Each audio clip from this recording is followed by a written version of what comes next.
In today's session, we like to explore some behavioral explanation for some anomalies with which we got familiar in our earlier classes.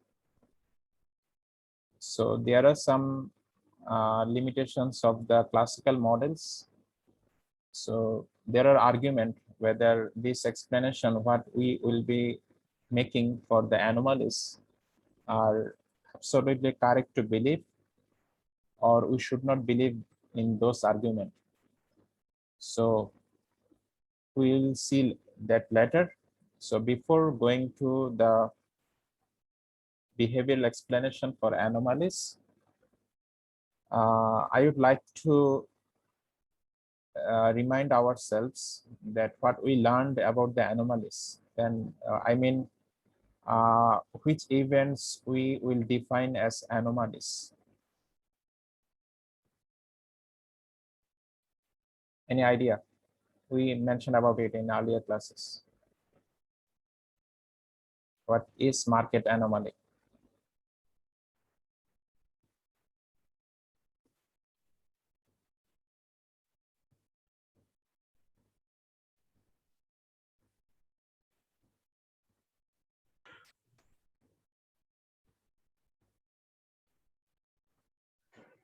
Things that are not defined by any rules or something.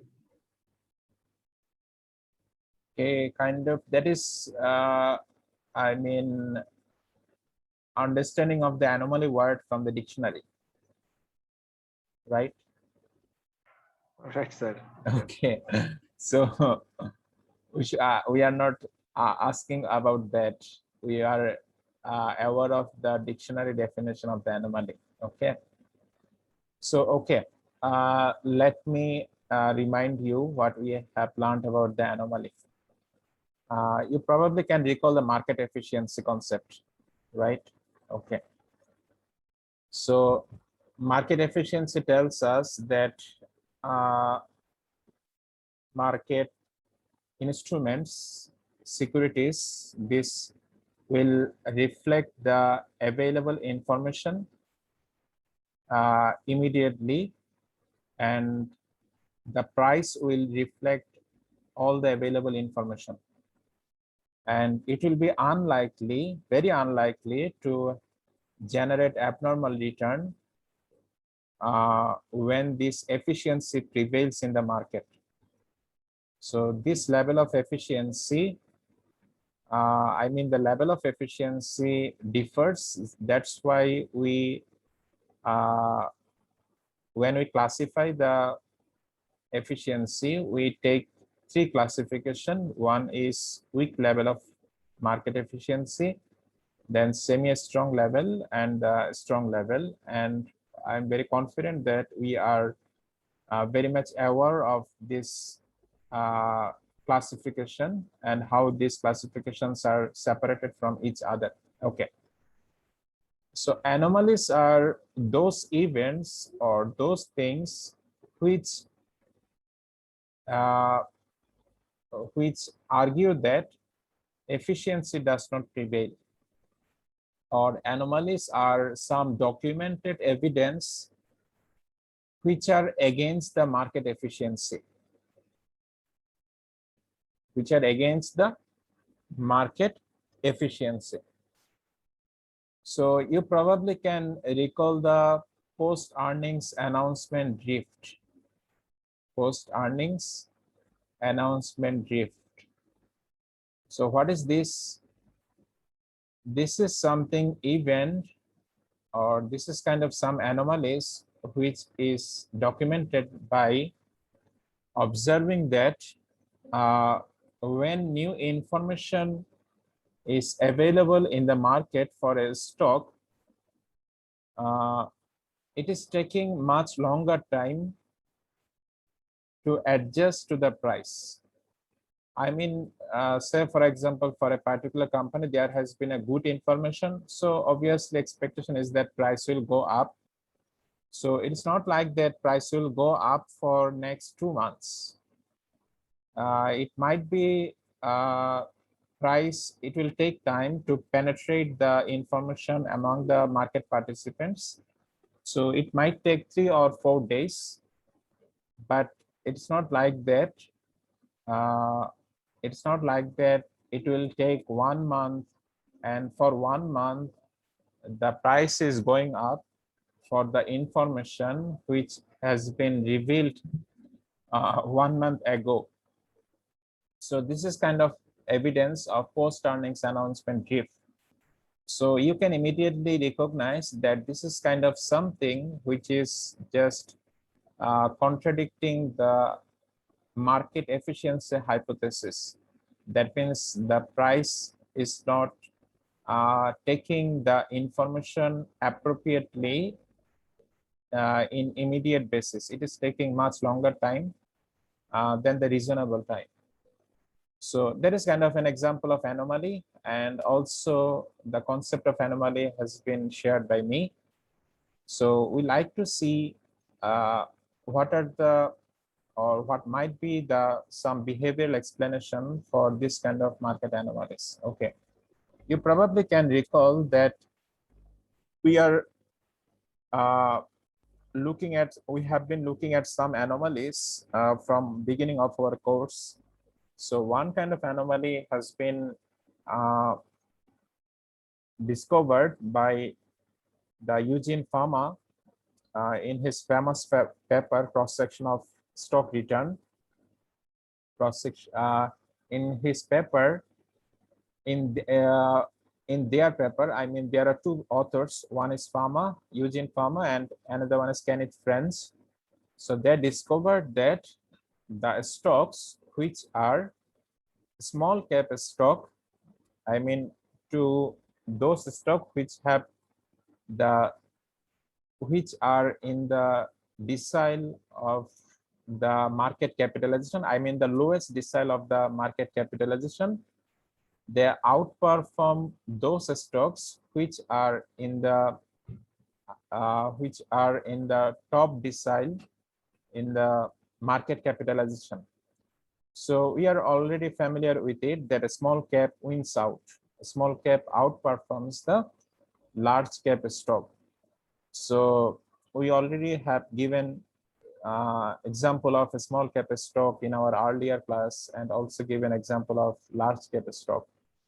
So you're just checking that what kind of anomalies we have been made familiar. So another anomalies with which we need to be familiar that has not been mentioned earlier, that is the stocks which have the low PEs that do better. So if you are connected with the market, stock market, so one rule of thumb to make investment is to look at the PE, which is the price earnings ratio. So if the price earnings ratio is very high, obviously there are some benchmark with which you will make comparison, but rule of thumb is that always go for avoiding the high PE stock and go for making investment in the low PE stock. So in general, high PE stocks are overvalued and low PE stocks are undervalued. Remember, all other things remaining same. So it might be the case, which is the opposite of this kind of suggestion that go for low PE stock, is that there might be some good reason why a stock is trading at a high PE. There might be some good reason why a stock is trading at a low PE. In that case, don't go for avoiding high PE stock and don't go for investing in the low PE stock. So if there is a good reason why the stock is trading at a high PE, for example, a company like Amazon or a company like Alphabet, you will see they are trading at a very high PE relative to the market average. So you need to think carefully that there are valid reasons, there are good reasons why they are trading at a high PE.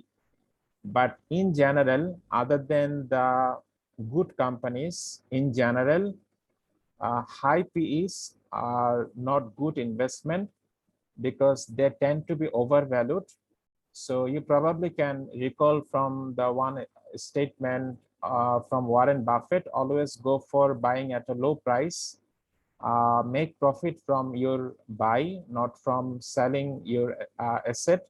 If you can buy undervalued asset, it is very likely that you will make return, and it is not very likely to make return if you buy a stock at a high price. So high PE are in general are the stocks which are trading at a higher price. So low PE stocks do better. Low PEs outperform the high PE. So in addition to the differences in the market beta of the stock, the return now can be explained by the differences in their price and price earnings ratio. So if actually CAPM, capital asset pricing model, is okay, if it is correct, it should not happen.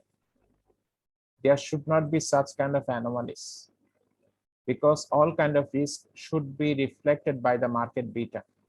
If some stock gives higher return, say for example here, which stocks are giving higher return? Low PE stock. Low PE stock, if they are giving higher return, obviously their market beta should be higher. And if the high PE stocks underperform, their beta should be lower. But apart from the beta, we are seeing that beta is not explaining the difference of the stocks, and we see that difference is explained by the differences in their price earnings ratio. And another anomalies is what we just have mentioned in the previous slide, that is the slow adjustment of the earnings announcement. So in our country and in other countries also, it is very typical that quarterly earnings are disclosed within a stipulated time period, and there should be some expectation by the market analyst that what is coming out or what is going to come from the market, what is going to come from the next announcement from the company. And based on that, analysts share their target price, that this is going to be traded at this price, this is going to be traded at this price, it will be a good buy, it will not be a good buy.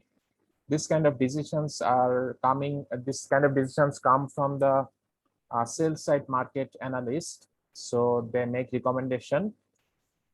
But sometimes we see that announcement has been made. For example, today is 11th of June.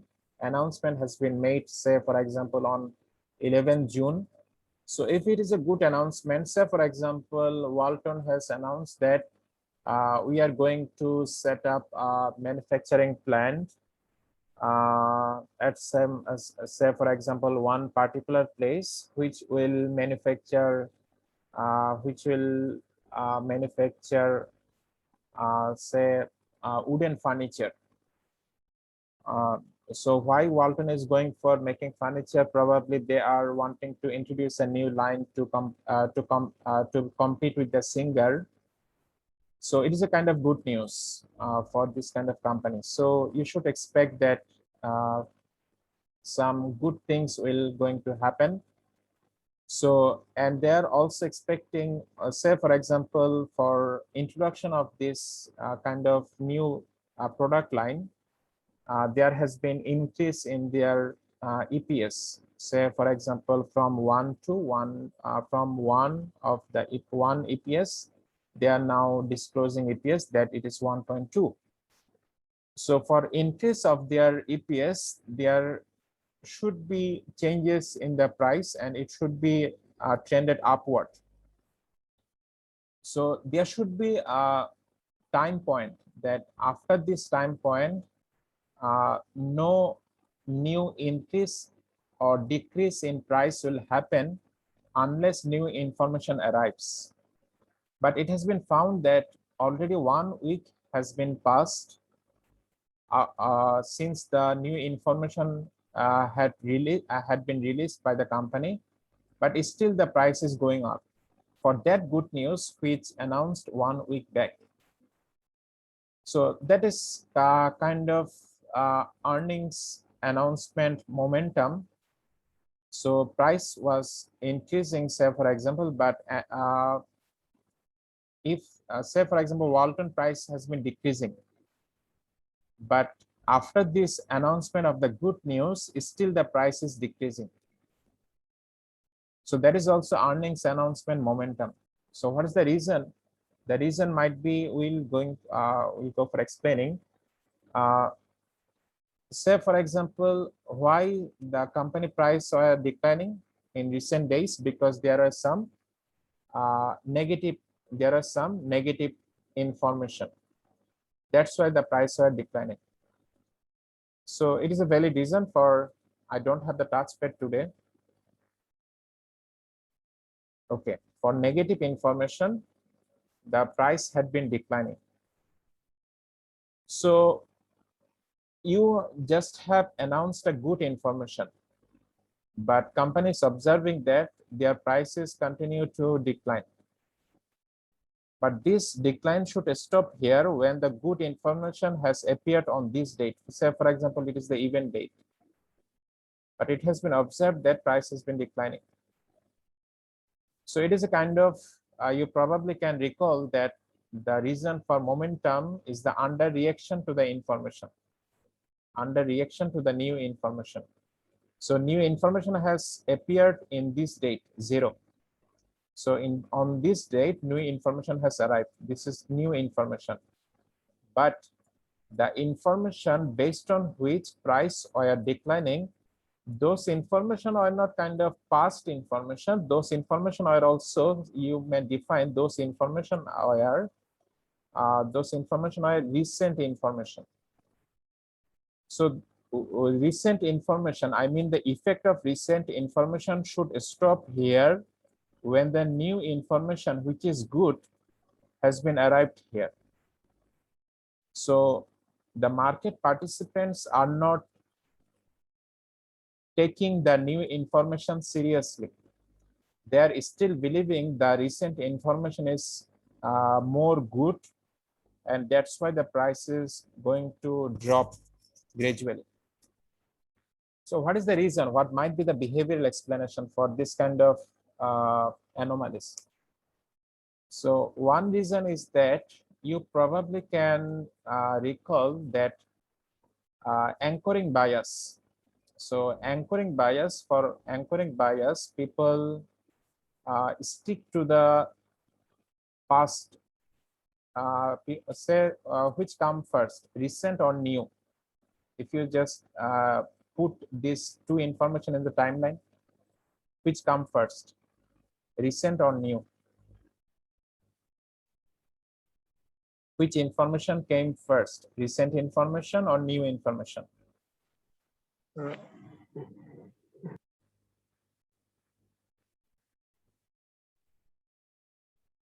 Have you got New it? information. Sorry? New information.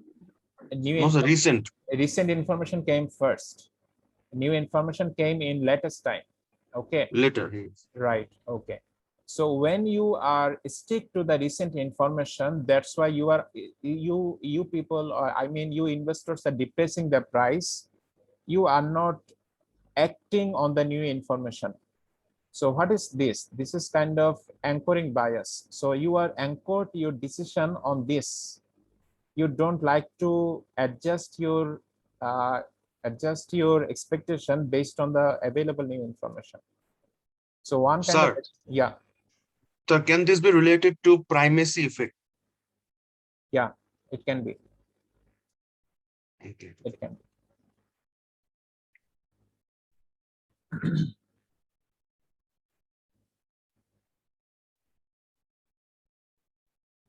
Then some other anomalies which are already been familiar with you, that is the value versus growth portfolio. So one common metric by which we can classify the value value stock and the growth stock is to look at their book to market value, book to market ratio. So if you see a stock is trading at a very high book to market ratio, high book to market, remember high book to market. Where is the book value? Is it is in the market or in the statement of financial position? It is in the statement of financial position. You can relate it with the net asset, net value. Okay. So you probably can recall that company in their announcement report their latest net value of their share. So that is also representative of the book value. Okay. And what is the market value? Market value is the price at which the stock is trading.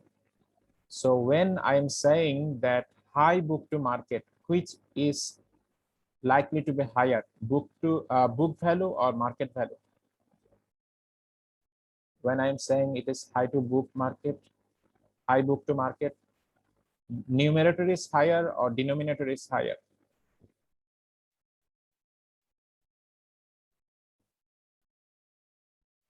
The book value is Yeah, book value is in the numerator and it is higher. So it has been found that the stocks which have the high book to market, they outperform the stocks which are in the low book to market. So high book to market are the stocks which are known as value stock, which are known as value stock. You will see there has been publication of several number of investment books which are strongly recommending to make value investing. So in simple, value investing strategy is to filter the stocks, filter out those stocks which have the high book to market value and avoid those stocks which have low book to market value. So we'll go for the reason why this is this kind of recommendation. Okay, for this point, note that high book to market stocks are the value stocks and low book to market are the growth stocks. Low book to market stocks are growth stocks. So when I am saying low book to market, which tends to be higher, book value or market value?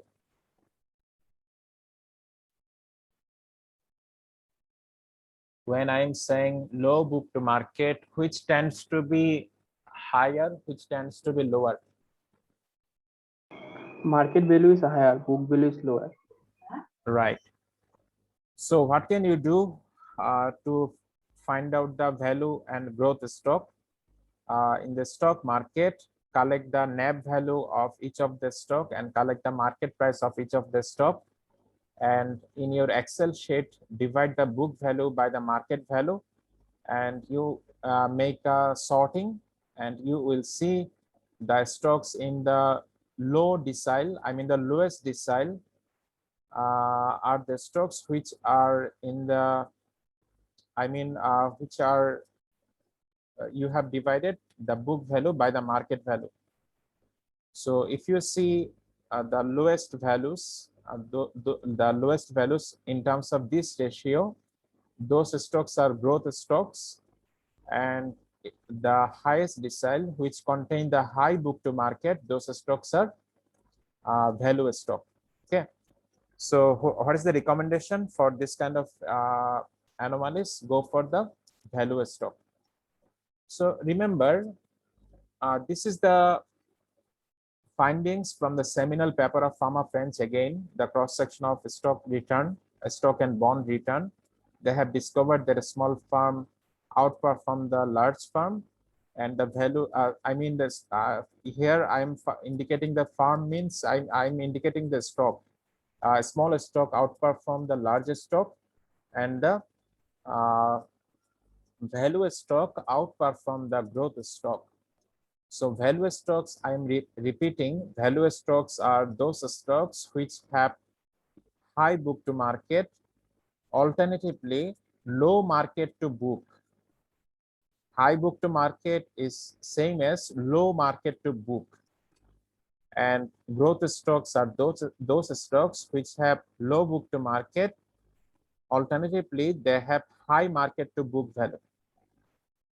So another thing is that predictable serial correlation, that is the momentum. We have been made familiar with the momentum, where outperforming stocks tend to outperform and underperforming stocks tend to underperform.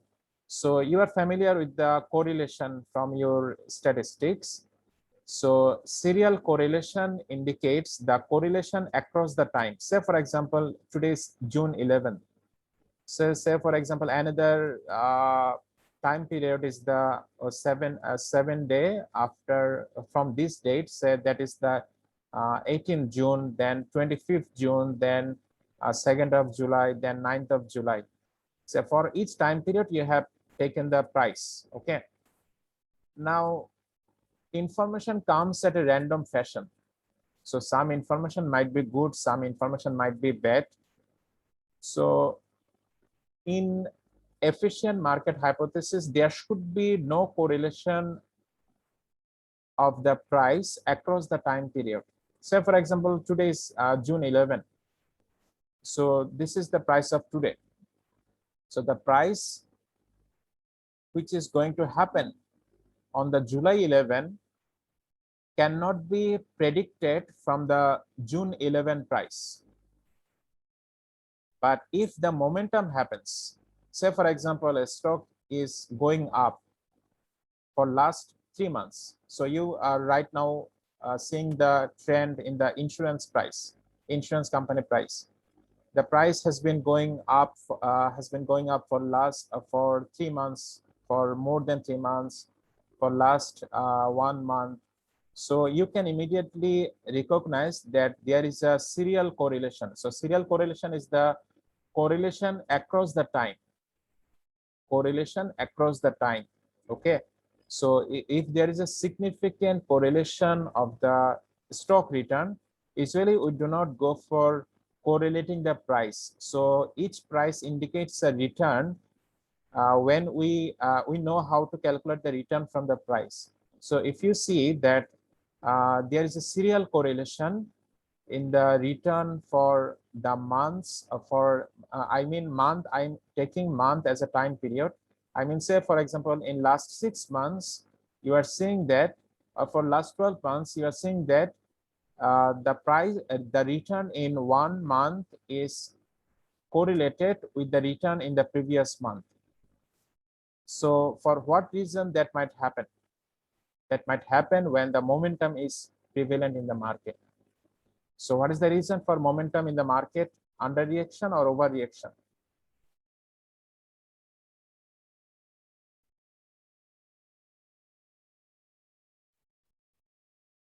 I'm asking a previous question.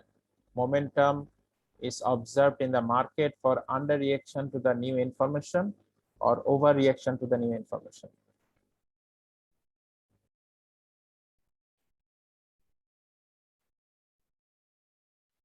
You see, all are writing in the newspaper that insurance stocks have been in the price rally for last couple of months or for last month.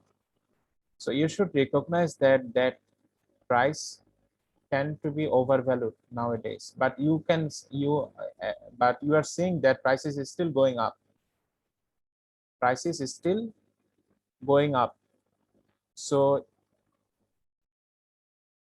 people are not taking any consideration what is mentioned by the analyst. They are mentioning that insurance prices have been increased for a couple of months and they tend to be overvalued nowadays. But still you are seeing the prices going up.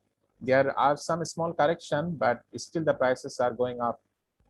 So that is kind of why it is happening, because small investors in particular, small investors, retail investors, are those investors who are very likely to underreact to the new information. That's why momentum can be observed in the market. So if you are very adept in the market, what can you do? You can play on the momentum. So what is playing on the momentum? you should find out, or you should predict. You should predict that when this momentum will collapse. If you can predict that when this momentum will collapse, what can you do? You can make a good return out of this momentum rally. If you make investment today and close out the position immediately before the collapse of the momentum. So that might happen in opposite direction also, and that actually happened also.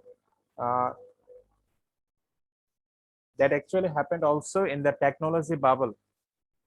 That actually happened in the technology bubble, which happened in the U.S. market in the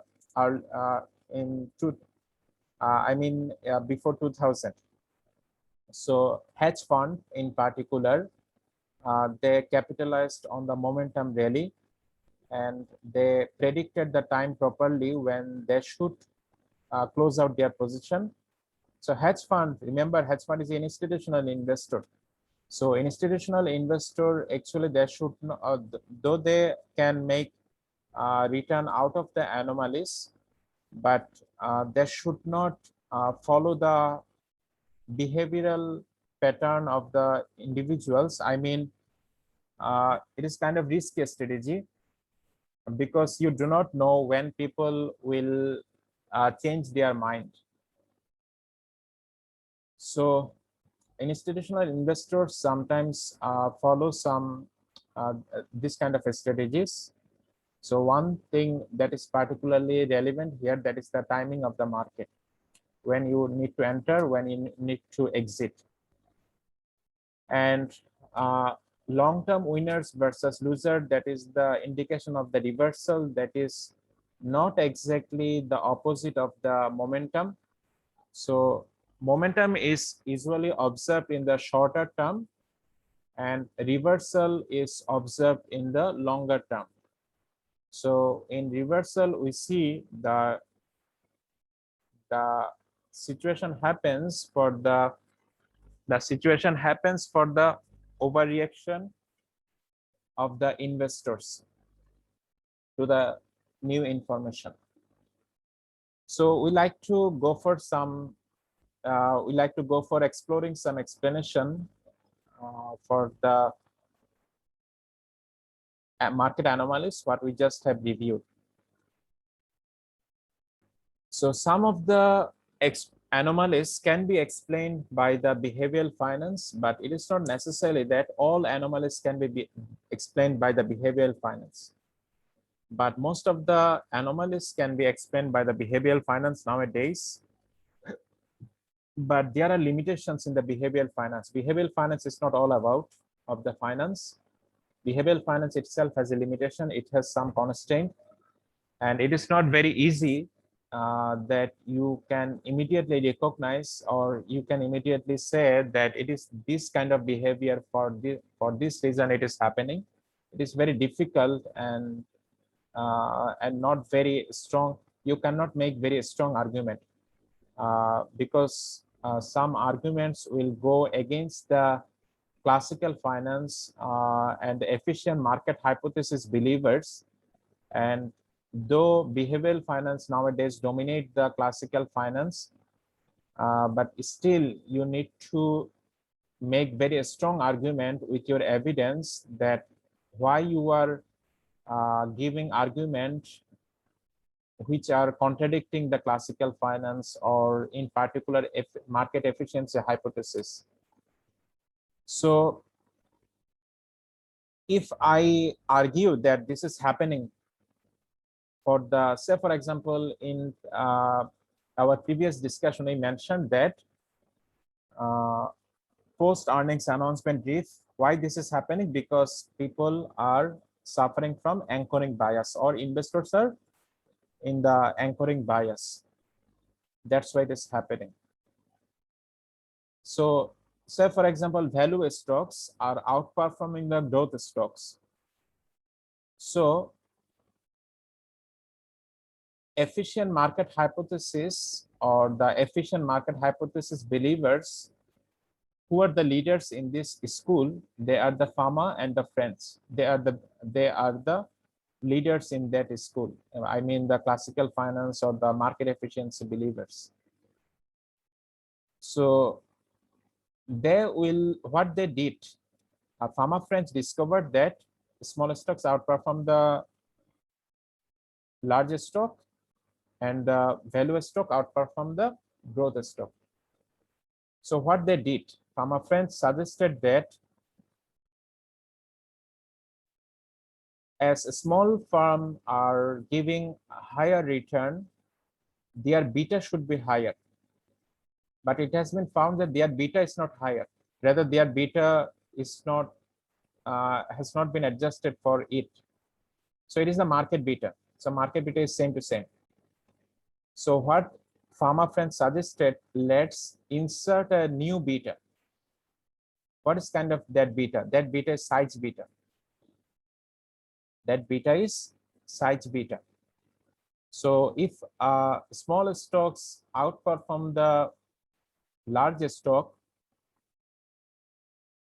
for what reason they are outperforming? It might be the reason this beta is higher for those stocks. This beta is coming from where? This beta is coming from the correlation of the price of the stock and the index or the index which has been measured by the market capitalization of the stocks. So if the small stocks outperform the large stock, small stock should have higher beta. Which beta? Not market beta. They should have higher size beta.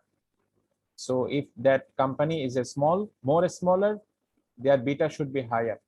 If that company is a larger, their beta should be lower. So who suggested this kind of addition of the new beta? Pharma Friends. Who are those people? They are the adherents to the efficient market hypothesis. And when they also have discovered that value stocks outperform the growth stocks, what they mentioned, they suggested that let's insert another beta, that is value beta. So that is value beta. So what is that value beta?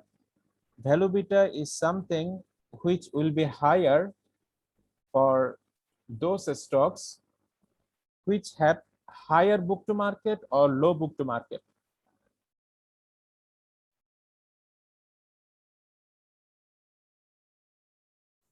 For which stocks value beta will be higher?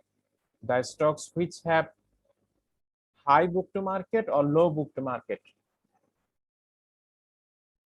Asking from you.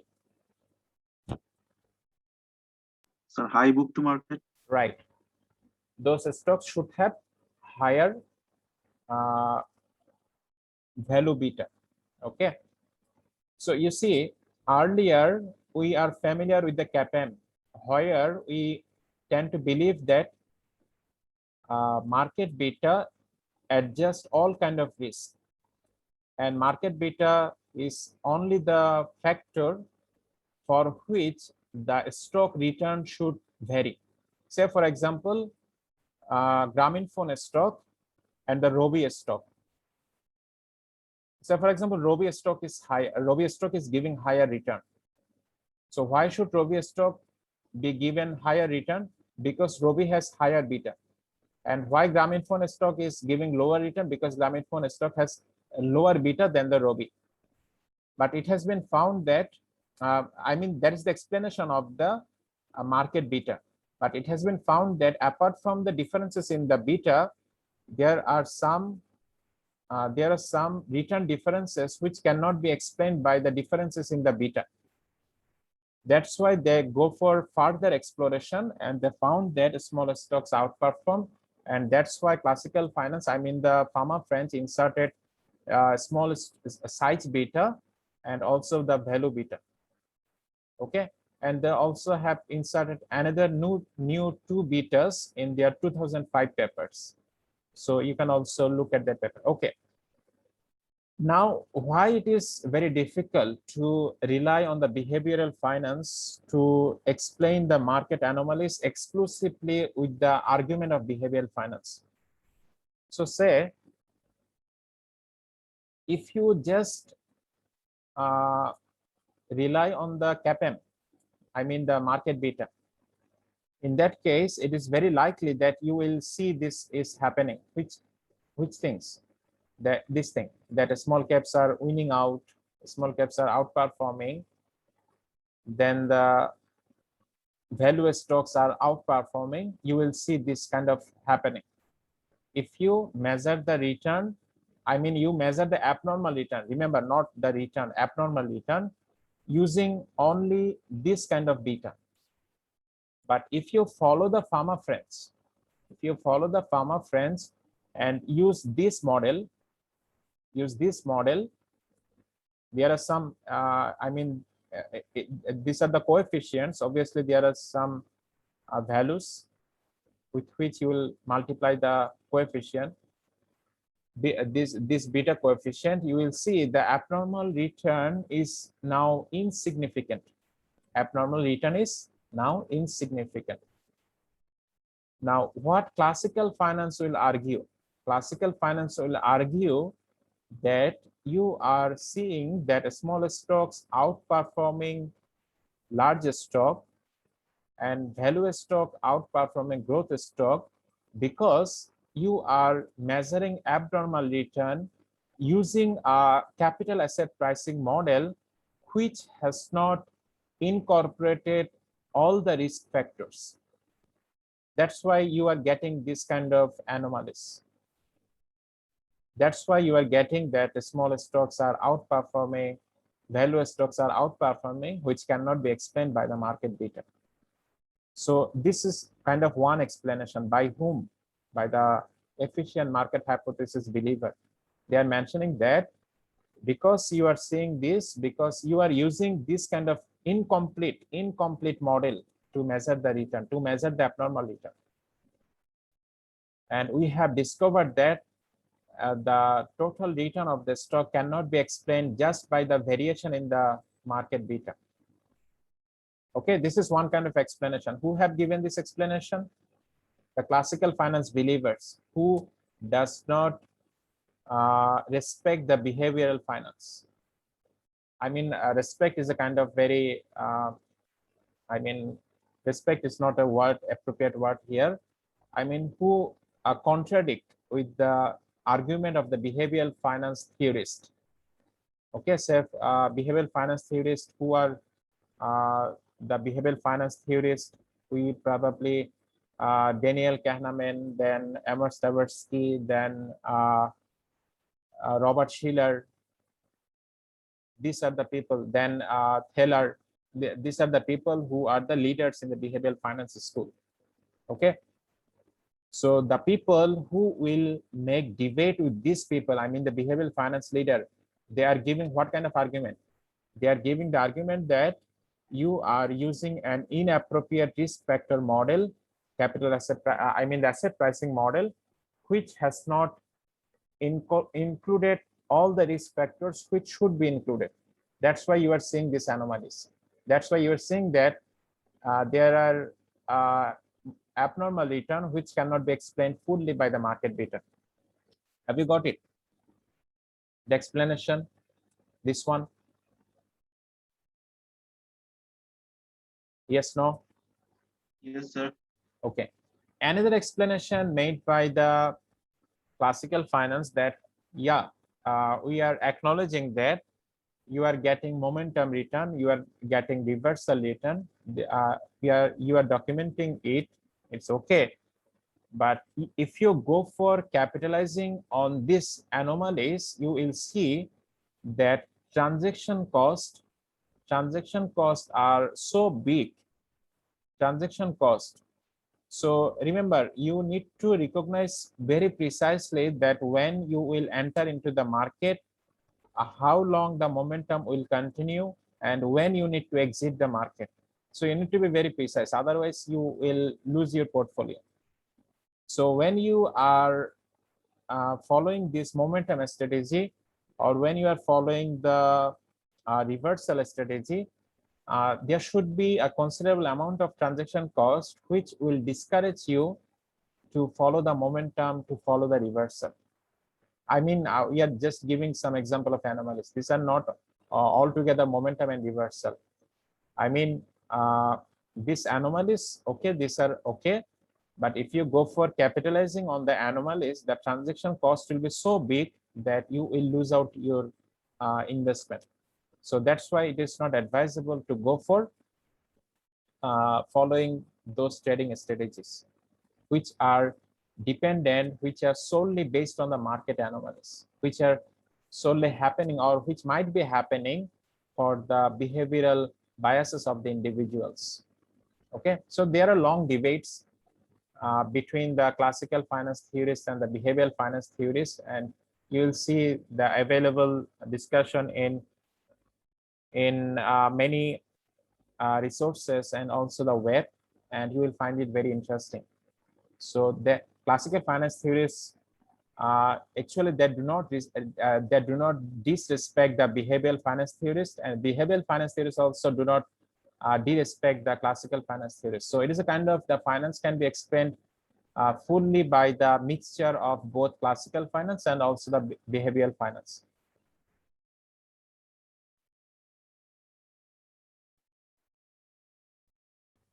So this is the thing what we have mentioned, that beta does not reflect the additional risk. And we also have mentioned the Pharma Friends 3 factors model. These have been suggested by Pharma Friends. They are mentioning that market risk factor is not the only risk factor which will adjust all the risk of the stock, rather include two other beta, which is value beta and another one is size beta. And these three risk factors will be included in the Pharma Friends 3 factors model. These three risk factors will be included in the Pharma Friends 3 risk factor model, and you can get the good explanation for the market anomalies.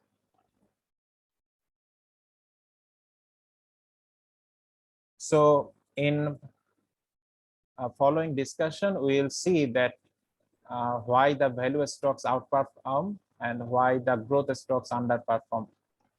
So let me take a break for 10 minutes and we'll resume. Now it is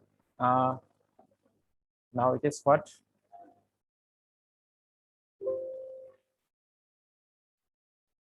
Now it is 8:21. We will resume at 8:31. Okay.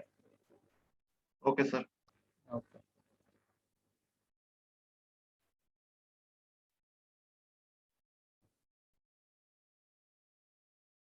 So what we like to discuss in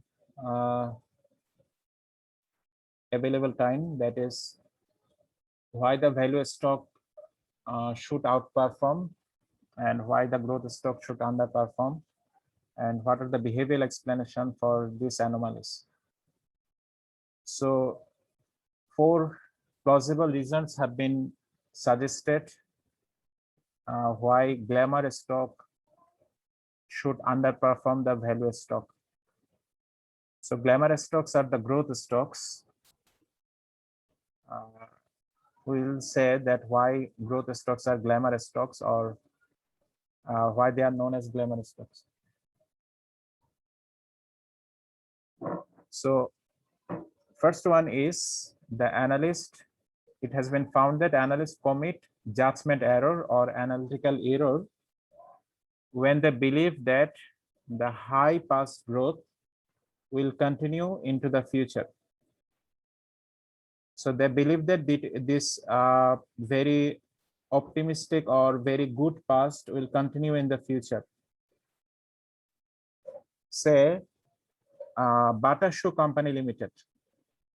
This company has close to 100 years history in this country, and they disclosed a good amount of quality reports, I mean good amount of quality earnings in every quarter, and it is their very common practice. But in recent years, you see that they have not been able to disclose a good quality earnings because of several reasons apart from the pandemic. So you see that in growth stock, it has a very enormous growth experience. So if we extrapolate its previous growth rate and starts to believe that it will continue into the future, and we have not incorporated the uncertainties very well, in that case, after a certain period of time, say for example in this year, we see that they have not been able to report the same level of growth like the previous. So it is not always true that extrapolating past growth rate will give you a very good prediction for the future. So a company might have very lucrative growth rate in the past, but that does not guarantee that it will be continued for next 10 years or next 50 years. It is not like that, or next year. But we tend to believe that for the growth stocks in particular, or for the glamour stocks in particular, that the past growth will continue. So if you look at the stock return of this company, I mean some glamour stocks. So some glamour stocks are examples of, say, Grameen Phone. Another example can be Bata Shoe. Another glamour stock can be an example of Unilever Consumer, and another glamour stock can be Heidelberg Cement. These are kind of glamour stocks. So these are glamour stocks in general. Why? Because you will see that their market price are likely to be very higher relative to their book value, and they are trading at a very high multiple. So they are not close to value stocks. They're in the index, they are close to the glamour stocks. So if you make error in the judgment, what will happen? One day this error will be corrected, because you expect that the past growth rate will, or future will look like past. But when you will reach in the future, you will see that this future does not represent the past. So in which case you expected high growth rate or same growth rate for the stocks when this is the growth company. But when this is the value, I mean the value stock representing company, you are not very optimistic about that company, because they are trading at a very low multiple, and people do not favor those company. People do not talk with those company. People do not talk with this stock. Remember, stocks and company, these are two different, because investment is separate thing and company performance is separate thing. Though they are linked, but they are not they do not represent each other. Good investment might not represent good company. So one example, I will explain that in second point. So when this error will be adjusted, what will happen? You will see that the past has not repeated, and you will generate underperformance in your portfolio. So this is so-called expectational error hypothesis. So it is one of the reasons behind the value advantage. And another reason is that, for this error, growth stocks continue to outperform, but in long run, growth stocks will not give you a higher return. Rather, value stocks will give you a higher return. And another common error, which is it is more close to the bias rather than error, that is the representativeness, which is common that we think that good investment will be investment in a good company. Good companies, if you make investment in good companies, you will have good investment return. So if I ask you, or I like to share that in last couple of months, the investors who invested particularly in the insurance companies, apart from the, regardless of the quality of the company, almost all investors who invested in the, in general, invested in the insurance company, they generated a hefty amount of return. So when they generated hefty amount of return, you can say that they have made a good investment.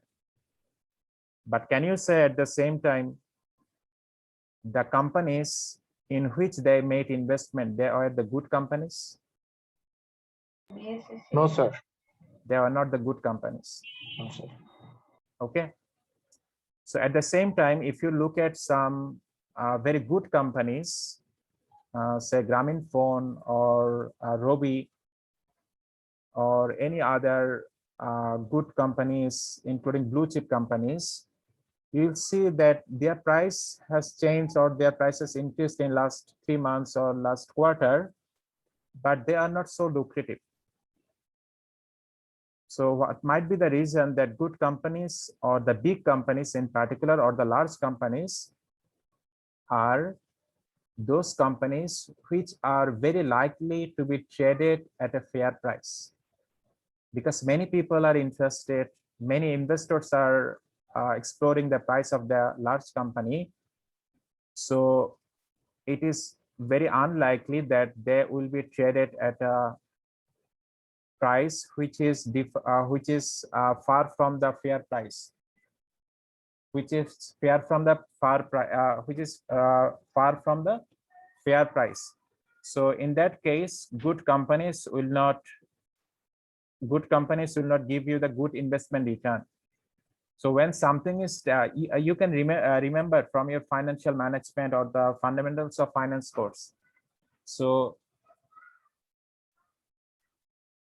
so when you will purchase any security at a price which is differing from the fair value, in that case there is an opportunity to make return. But if you purchase some security at a fair price, it is not recommended to buy because it is already traded at a fair price. Okay. So good companies are very likely to be traded at a very price which reflects that they are trading, they are efficiently traded, or their prices reflect all the available information. So because of the representativeness bias, we discussed about it in the representativeness bias session. So good companies are not good investment, and good investment do not represent always the good companies. But if there is a good relation between the performance of the good companies and the performance of the investment in those companies, there is a relation, but it is not always recommended that making investment just by looking at the good companies, because good companies are likely to be traded at a fair price, or their prices reflect all available information and they represent the efficiency of the market. And third, these first two reasons, what we just have discussed here, are kind of mistakes of judgment, because we cannot separate the good investment from the good companies. And another thing, we make judgmental error in estimating the future growth. And another two reasons we want to discuss what is behind the value advantage. That is why people go for investing in the, or why people make crowd in making investment in the growth stocks and ignore the value stock. So sponsors view companies, I mean sponsors of the investment company, I mean the finance companies who make investment, or the investment company who make investment, there are sponsors in those companies. So they love those companies which have the steady earnings growth and significant growth in the earnings, and they believe that this will be their prudent investment. So there is a common policy that always go for making investment in those companies which have steady earnings growth and who have a significant growth, or who have a enormous growth in the previous. Go for making investment in those companies. Okay, say Grameenphone or the Bata Shoe, these companies, though their growth is declining gradually because they are now closing to the matured stage. But the thing is that it is very easy to defend if you make investment in these companies. Say, for example, CBO Petrochemical Refinery Company. Have you heard about this company? CBO Petrochemical Refinery? Yes, sir. Yes, sir. You have heard about it. Okay. Now, say, for example, I'm a portfolio manager. I am observing that this is some company which is undervalued, and I want to make investment in this company to grow my portfolio. It will be very difficult to defend CBO Petrochemical in the meeting, and it will be very difficult to defend defend your position, your decision to make investment in this company, because this is not a company which is a kind of glamorous company. It is not a company which is followed by many people. It is not a company which has a very high growth in the past. And okay, have we got it? It is not a company which is favored by all. That's why what I will likely to do, I will go for investing in the growth stocks, or I will go for making investment in the value stock. For this reason, why we stay away from the value? What do you think? I'll be very confident, or it will be very much easy to go for investing in this kind of companies. No, sir. There are many uncertainties or risk. Yeah, there is uncertainty, risk, but you remember small stocks and versus large stock, or the value stock versus growth stock. So which are riskier, small stock or growth stock? Large stock. Which are riskier? Small stocks are riskier, so the reward should be better, right?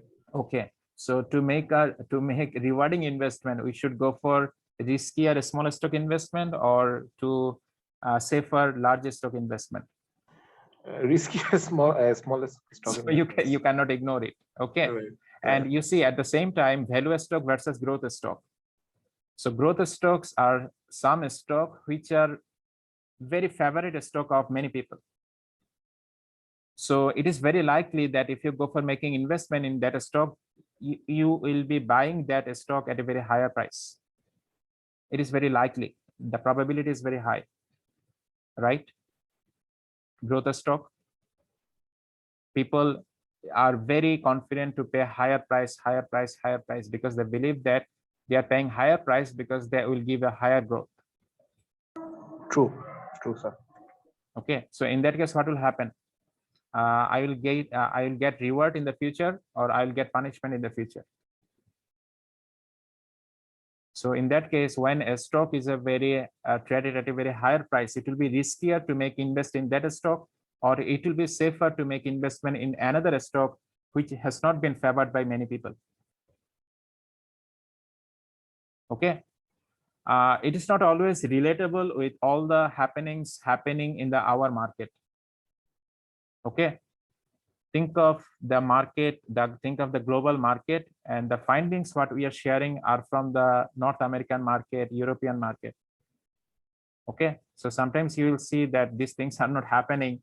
The largest stocks are always giving higher return, but we had some findings by our Shojib Hussain sir, He documented that the small stocks outperform in our country also, and value stocks outperform in our country also, and momentum reversal, these are also give a return in our country.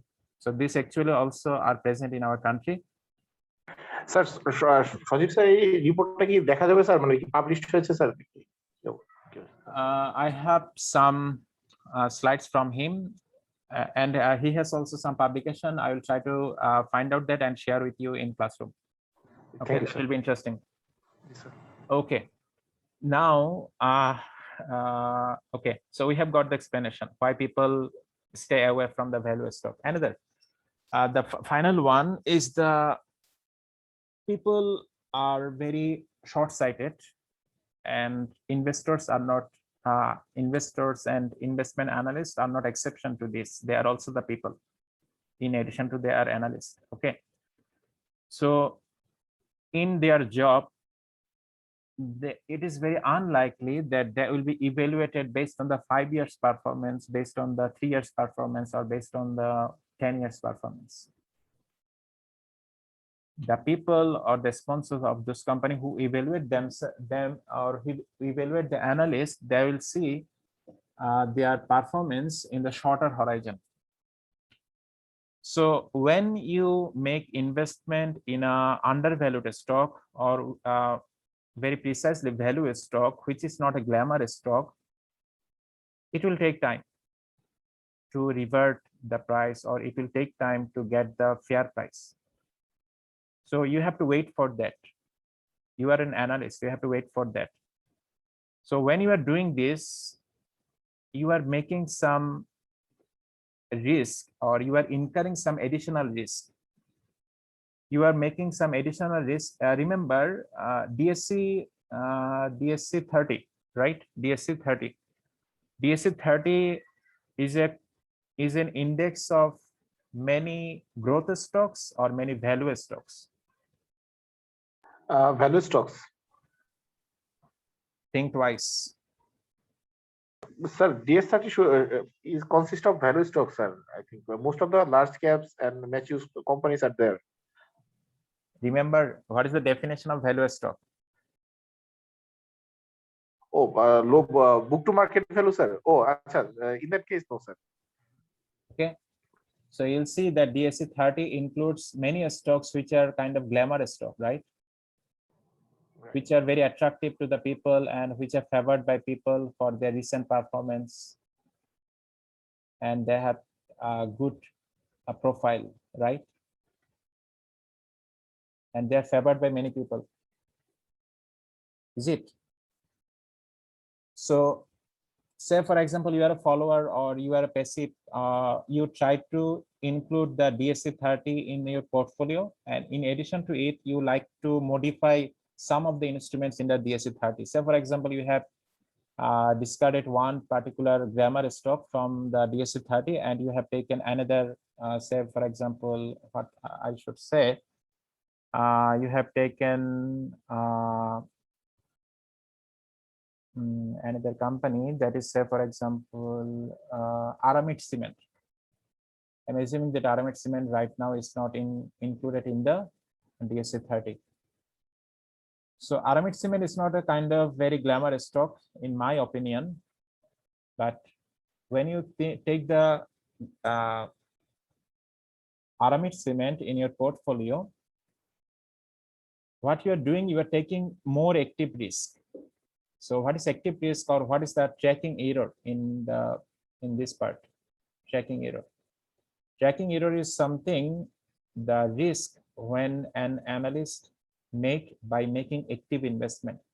So when people make active investment, when they take additional risk apart from the, when they diverge their investment from the index, some index. So by taking active risk, analysts expect that they will have an active return. So if you are a very passive investor, you will have a passive return. I mean, your return will not be very different from the index you are following. But when you are incurring some active risk, or when you are incurring some tracking error, for what reason? Because you are believing that if you include this value stock, your return will be higher. So when you are doing this, it will take time. It will take time to get the payoff. Say, for example, the insurance companies nowadays, most of them are overvalued. They are no longer undervalued, most of the insurance companies. But actually, the DSC 30 or the large cap stocks mostly, these stocks tend to be traded at a very higher price. And they are mostly growth stocks because their prices are many times higher than the book value. And their price earnings ratios are also higher. So when it will take time to wait and to get rewarded, it might not be very sensible to many investors, many analysts, because they will be evaluated over short horizon, and they want to prove themselves that within short horizon they have made good return. So investment is a long-term concept.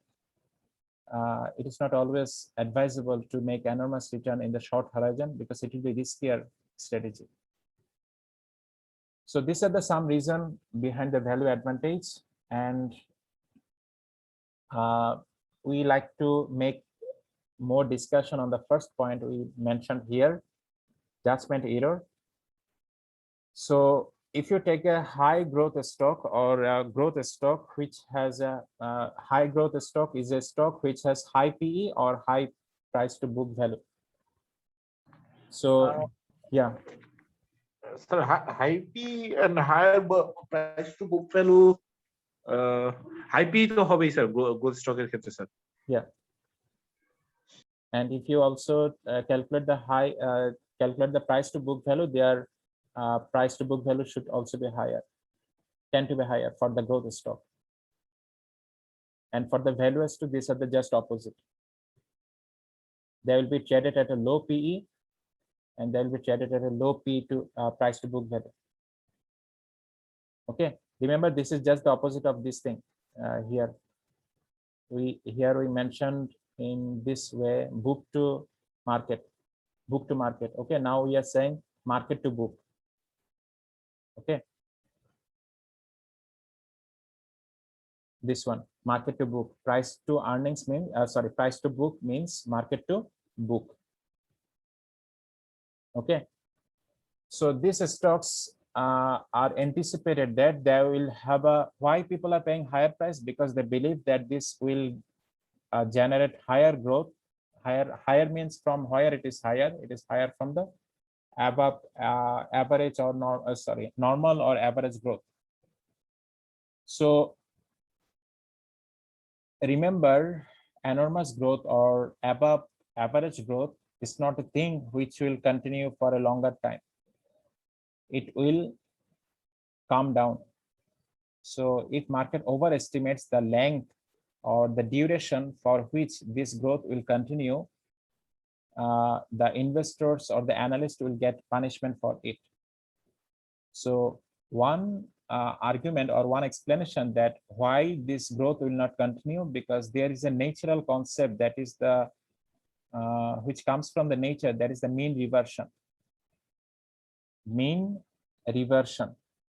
So mean reversion is something that if something is if some thing is going at a very higher rate, there will be tendency that that higher rate will cool down and reach to the mean.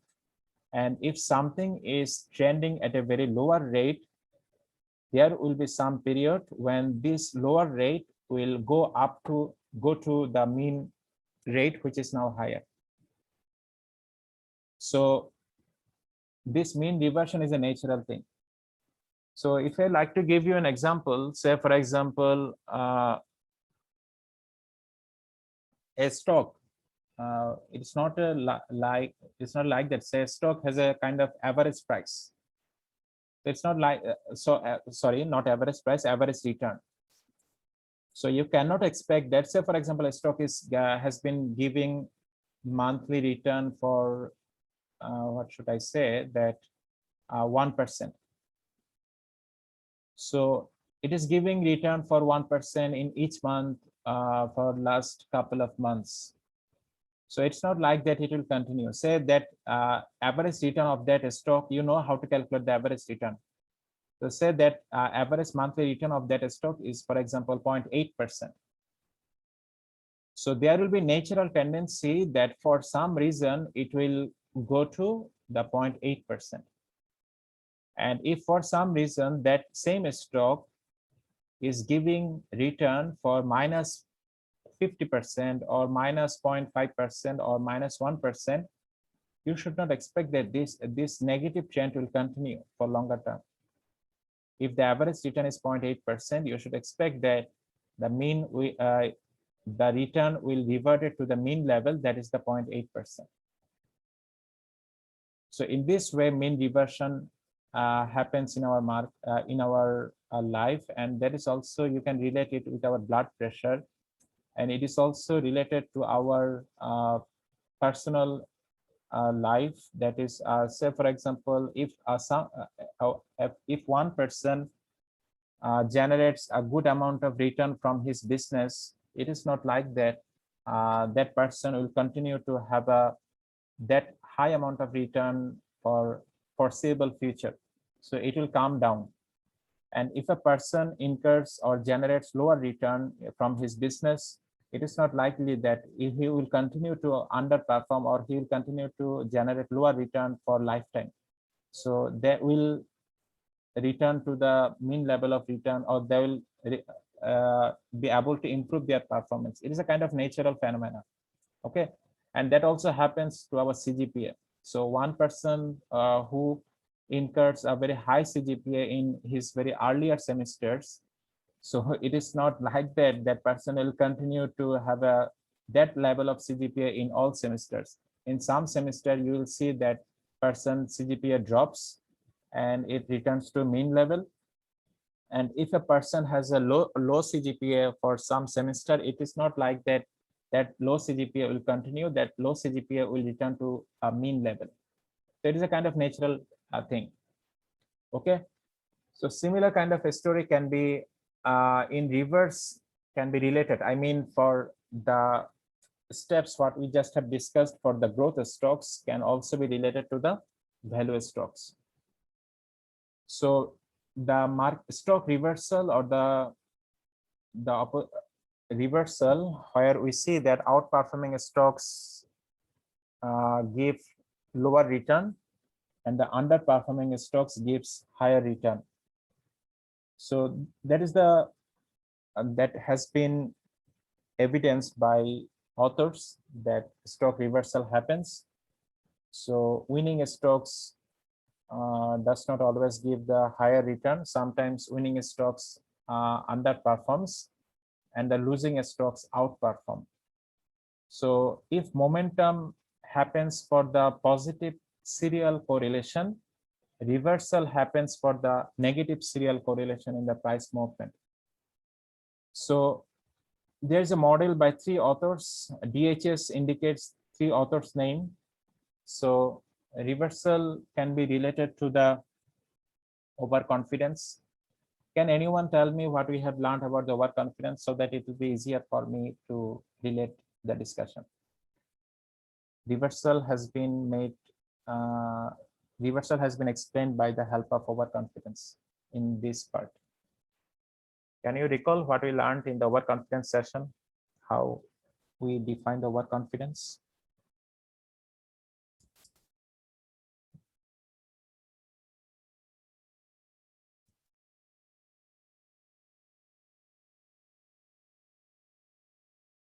Anyone? You are there?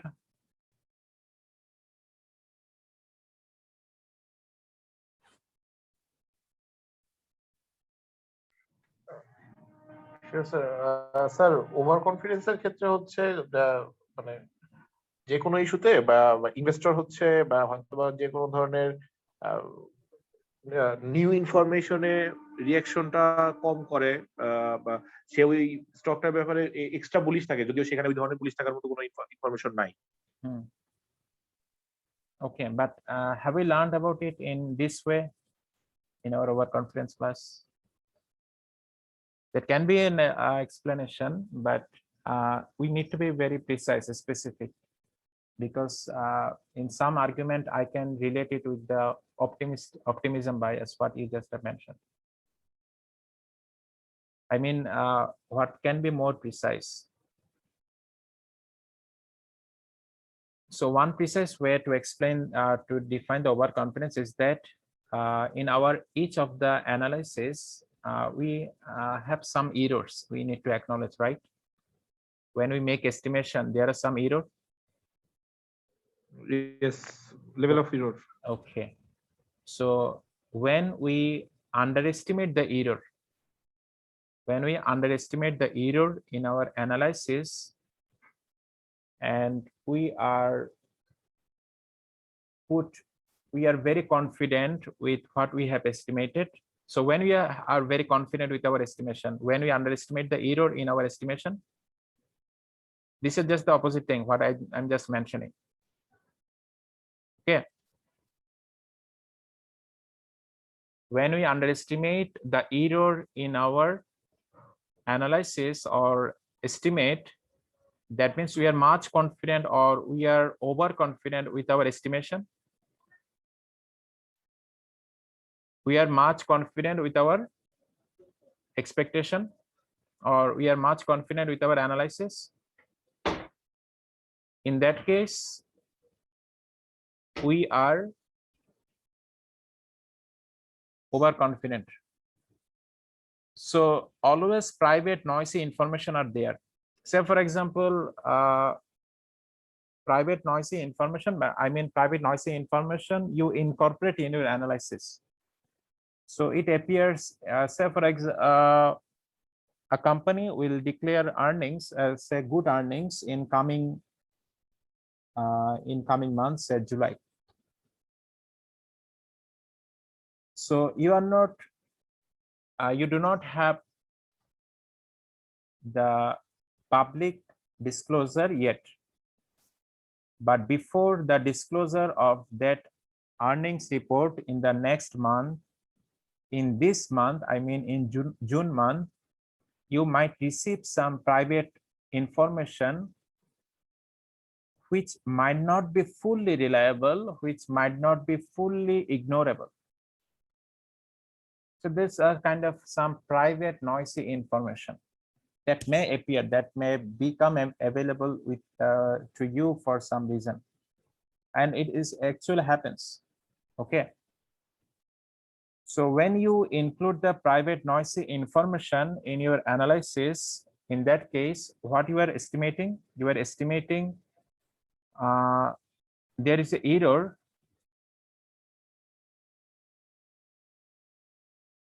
There is an error, and that error has been added, that if that private information appears true, say for example, your information for your analysis for the prices, say for example 30, but if the private information becomes true, your estimation might become 32. So say that you have estimated it is 2, this error plus minus 2. In that case, this estimation might become 32. But if you are overconfident, in that case, you will put higher value for your analysis. You probably can recall this kind of weighting in our earlier classes. Can you recall? Bayesian updating, sigma square of the theta divided by sigma square of theta plus sigma square of error. Can you recall this, the first part? Yes, sir. You are familiar with this weighting. Okay. So if we underestimate the error, what will happen? The expected price at which we are explaining, that should be higher.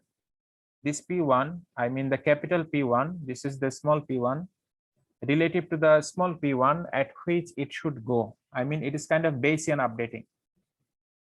It is kind of our updated our update because we are underestimating our error. So why this is happening? Because we are underestimating the error. We are underestimating the error in our analysis. The underestimating the error of our analysis with the variance measurement is variance. So when we underestimate the errors of the variance, in that case, we tend to take the price to a level which is above the rational level, or more precisely above the Bayesian level. So there are some numerical examples. So one case can be, say, OC means overconfidence case. Overconfidence case. So let's look at the dashed line, the rational case one.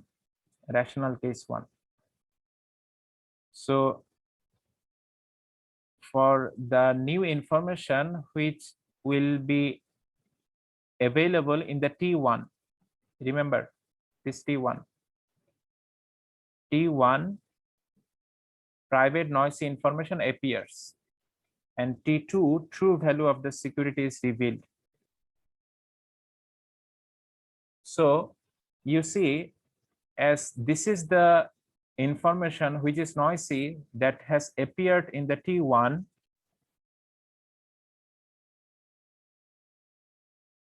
that has appeared in the T1 in this point. But you see, for the overconfidence case, the price line is at a very higher level. The price line is at a very higher level. I mean, the price change relative to the change, what is expected by the rational case, I mean the dashed line. But over time, I mean in the period 2, when the true information of the true value of the security will be revealed, this overconfidence line will cool down and it will reach to a point. You see, that is the same point where the rational valuation has been made. So for overconfidence bias, what happened? The price went up to a level which is above the rational level, and in future, when the true information will reveal, the price, this price will converge. This price will converge. So this happened actually for overconfidence, but what we are seeing that reversal. We are seeing the reversal. So you see, for this period of time, for the private noisy information, what has been happening, a stock has been winning, generating outperformance. But when the true information reveals in this period, return comes down, and winning stocks now, the price change which were positive before T1, now the price change is declining. Price change is declining. Why price change is declining? Because the reversal happens during this period. So this is the way how reversal happens. Winning stocks outperform, sorry, winning stocks underperform, and the losing stocks outperform in the future. So there are some little cases. We are not looking at those cases. You might relate our discussion with help of some numbers, and that will help you to relate what we have discussed in the overconfidence bias also, and also to explain the reversal. But that is not for our test purpose. It is we are thinking it additional, and that is all about for today. And we like to end our session, today's session here. And in next session, we like to see some behavioral finance application in the corporate finance. Up to this, what we have learned so far, these are some explanation of behavioral finance in asset price